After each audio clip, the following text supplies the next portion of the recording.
individuals having to deal with the healthcare law. They're also going to have to deal with the energy cost issues and the annual inflation rate. These are the ones that are buying into our hospitals.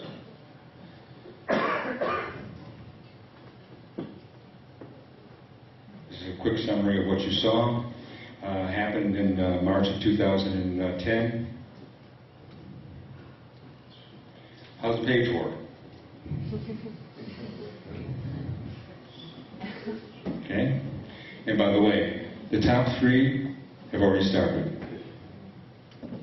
And these are in tens of billions of dollars. That's what the law calls for, tens of billions of dollars, and they ratchet up every year, right?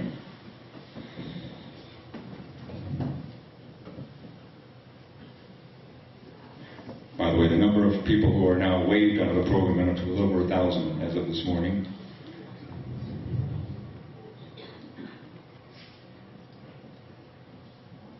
And again, he went over a lot of this earlier on.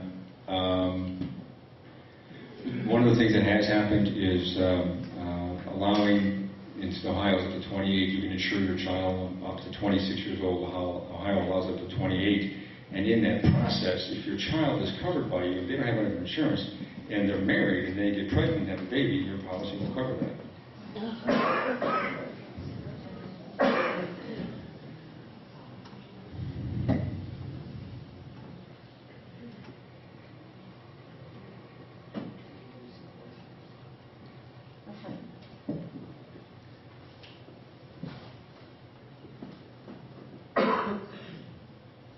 And to give you an idea of the cost of medical devices, I talked about a stent. You know what an implantable defibrillator is, made by Medtronic up in Minnesota?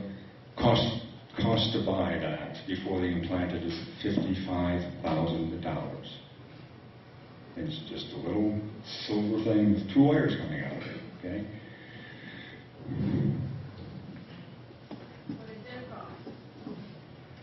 Well, it's hard to find it out, because they will throw into there the research and development, the product liability, marketing, on and on and on. But obviously it's not $55,000 a unit. But again, because you use the word cost, no cost, because you don't pay for that. Because the insurance company pays for that, all right?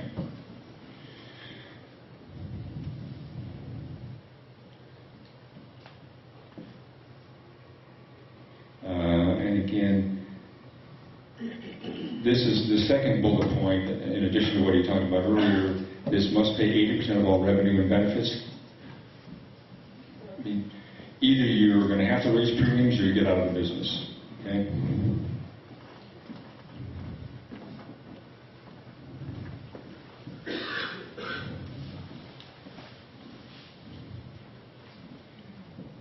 This is the legislation that Dr. Lasanti and I were asked to testify on 2 Wednesdays ago in front of the House Subcommittee.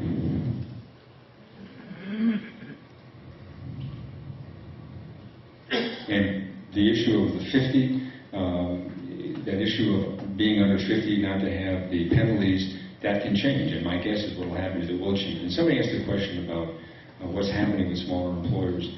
Smaller employers in general, who are the lion's share of hiring new people, are going out of business very quickly.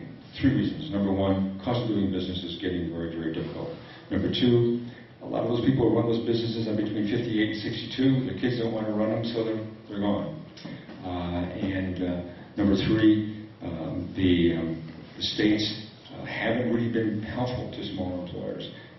They say that they are, but they haven't really done what they said they were going to do over the last 4 or 5 years to help them get through, especially with any kind of new equipment. Now, what a lot of employers are doing is buying new equipment to get more efficient, so they're keeping their employment level down. Impact on the legal system.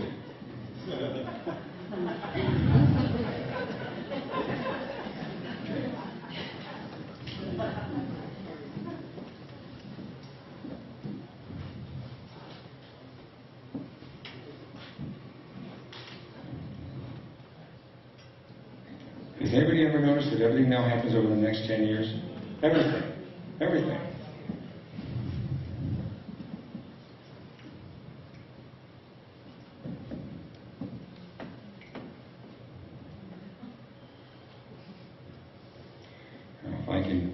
can work is to get this, how do we get the screen up here?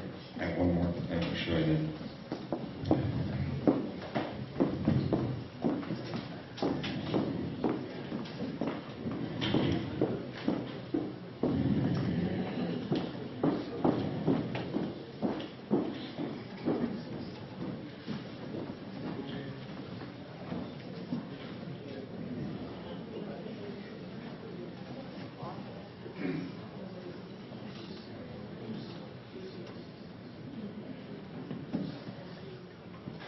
Oh, you did that all the way up.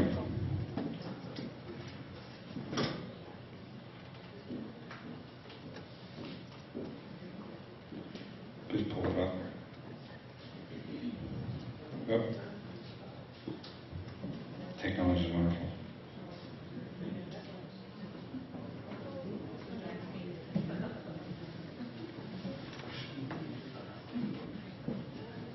There, that's fine. Let me get this straight. We're going to be gifted with a health care plan we're forced to purchase and find if we don't, which purportedly covers at least 30 million more people without adding a single new doctor, but provides for 16,000 new IRS agents. By the way, 157 new agencies. I've got the list here, if you'd like to see, which they started to build. Written by a committee whose chairman says he doesn't understand it, passed by a Congress that didn't read it, but it exempted themselves from it, and signed by a president who smokes, with funding administered by a Treasury chief who didn't pay his taxes, for which he will be taxed for 4 years before any benefits take effect, by a government which has already banked up Social Security and Medicare, all to be overseen by a Surgeon General who is obese, and financed by a country that's broke. What the hell could possibly go wrong?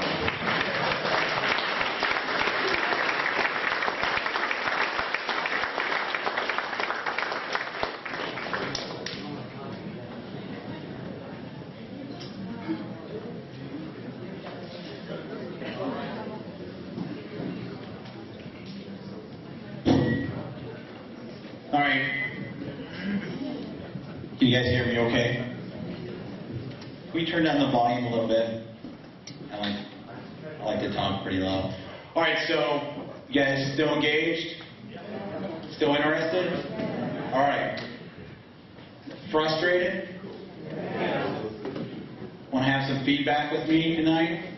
So if you don't like something I say, I want to hear you, ooh, okay? Because what I'm going to talk about in my portion of the talk is 2011, the impact that's going to have on you. So what is the implementation of the Patient Protection and Affordable Care Act, right, on you and me as a physician and on the patients? Now, let me just kind of set the stage. The 28-day month in February, your federal government has generated a deficit of $233 billion. In 1 month. They're pissing and arguing about $5 to $6 billion cuts. They can't agree on $5 to $6 billion cuts. Now, you remember who elects them. If they're not going to make the cuts, this country's headed for the ground. Okay? In just 1 month, $233 billion deficit. That's billion. Right? And so what I want you to imagine is we're at a pizza party and you're buying the pizza and you're not the one that's told who to buy the pizza for. Your politician's telling you who you're going to buy the pizza for. I'll put it in plain terms what Tom says. It doesn't make sense. So the only thing is if you buy more pizza for more people and include more people at the pizza party, it's going to cost more and you're going to get a smaller slice. How's that sound? So they're lying to you. Okay, politicians love to give stuff out, and they fog the numbers so it sounds good. The penalties, like Tom said, are not big enough to encourage people not to participate, so they won't. And so what happens, and they moved in the penalties so slow that they're tolerable at first. Because they knew damn swell if they made the penalties too difficult and too high, the law wouldn't pass.